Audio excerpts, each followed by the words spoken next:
Welcome back to another chaotic video. Now I'm sure every K-pop stan here has some pretty embarrassing confessions about themselves, especially from when they were new and young. And me being the brave soldier I am, I shall share my Kpop confessions.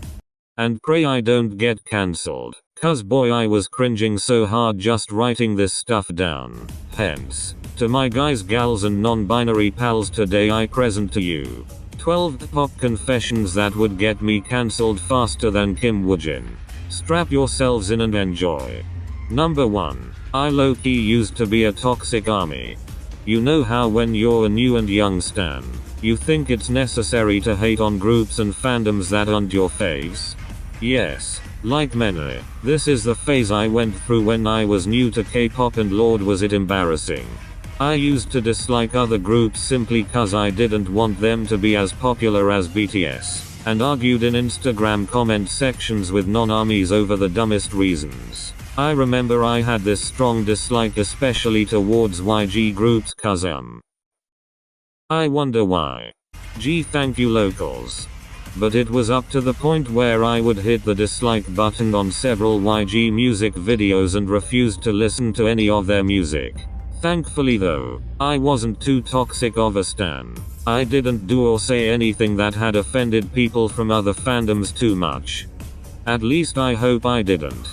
But I did force myself to hate other groups and believe BTS was this, I dunno, superior group. I don't know why exactly I didn't want other groups to be as popular as BTS, but I am so glad I am out of that phase and no longer a new, young stan. And all that unnecessary hate towards YG groups? Well, that didn't last long. Next thing you know, I'm hopelessly in love with Treasure and listening to Blackpink on repeat. Seriously though, the amount of times I streamed How You Like That in 2020. It was unhealthy. Number 2. I forced myself to stan Stray Kids. Now this is a bit of a complicated story. After a while of only stanning BTS and TXT, for some reason I was all like, okay, I gotta stan a new group now so I can be called a proper K-pop stan. Whatever that was supposed to mean. And just like that I discovered Stray Kids. Except Woojin had literally just left, so stays were all sad and emotional. It was quite an interesting time to stan the group. After finding out they had 2 Aussie members, my brain just straight up went, okay, I have to stan them since I'm an Aussie myself. But guess what? Turned out I wasn't a big fan of their music. But the thing was though, I only listened to 3 of their songs on repeat. My Pace, Elevator, and Mirror, and thought this was the process of stanning a group. I didn't even like My Pace yet still listened to it like crazy cause of the whole I need to be a proper K-pop stan mindset I had. After a while, I gave up on listening to their music. Then in came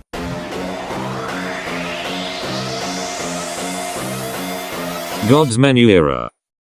I don't know what happened to me during this era, but boy I fell in love with the album Go Live and its B-sides so much. I started watching Stray Kids variety shows again, and this time I genuinely started liking them as a group and felt connected. I also listened to their old music and found out I had missed out on gems such as Side Effects and District 9. And next thing you know, my Spotify rap be looking like this. So yeah, now I'm a genuine stay. And here's a quick Yoshi's words of wisdom for y'all. Don't force yourself to stan a group. It's tiring. Number 3. I used to believe Itzy was copying Blackpink. Okay, this one is a bit cringe-worthy, so brace yourself. Back when I was a toxic stan, I didn't pay any attention to girl groups, so I didn't know anything at all besides the existence of Blackpink and Red Velvet. Then one day I discovered Itzy from their song Wannabe that had just come out at the time. I remember liking the song a lot, so I decided to listen to more of their music and ended up listening to Icy, which I didn't like at all. For some reason I thought the music video was similar to Blackpink's As If It's Your Last. I ended up also giving Dalla Dalla a listen and came up with one wild conclusion. Itzy is copying Blackpink. And not just that, I mentally nicknamed them Baby Blackpink, and every time they would come on screen I would think ugh, it's the 4th gen version of Blackpink. Cringe.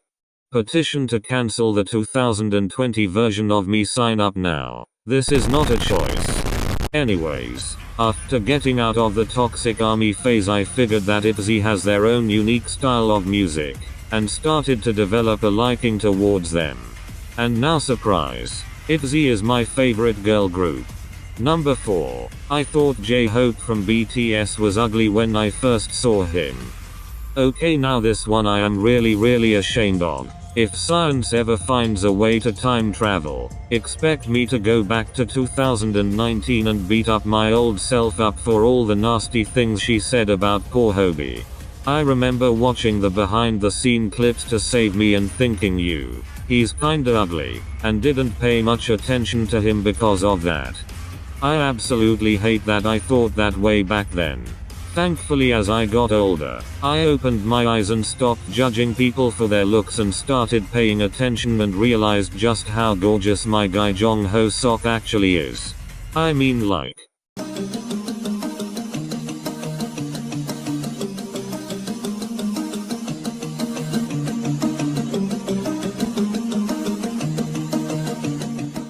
But honestly, gorgeous or not, we all love Hobie. At the end of the day, an idol's looks doesn't matter as much as their personality and level of talent. And Hobie has both. A sunshine personality and lots of talent.